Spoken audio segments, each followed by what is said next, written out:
ছেলেদের জীবন অতটা সহজ হয় না। একদিকে যেমন মা বাবার স্বপ্ন, অন্যদিকে প্রিয়তমা যেন অন্য কারো না হয়ে যায় সেই বিষয়ে ভয়।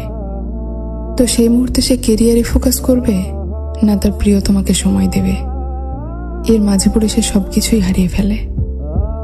ছেলেরা বরবাদ হয় না, ওদেরকে বরবাদ করা হয়। সত্যি বলতে ছেলেদের জীবনে এমন কোনো মেয়ে আসুক এবং বলুক, প্রিয় তুমি আমার চিন্তা ছাড়ো, তুমি তোমার কেরিয়ারে ফোকাস করো, আমি কোথাও যাচ্ছি না। ছেলেদের জীবন অতটা সহজ হয় না। একদিকে যেমন মা বাবার স্বপ্ন, অন্যদিকে প্রিয়তমা যেন অন্য কারো না হয়ে যায় সেই বিষয়ে ভয়। তো সেই মুহূর্তে সে কেরিয়ারে ফোকাস করবে না তার প্রিয়তমাকে সময় দেবে, এর মাঝে পড়ে সে সবকিছুই হারিয়ে ফেলে। ছেলেরা বরবাদ হয় না, ওদেরকে বরবাদ করা হয়।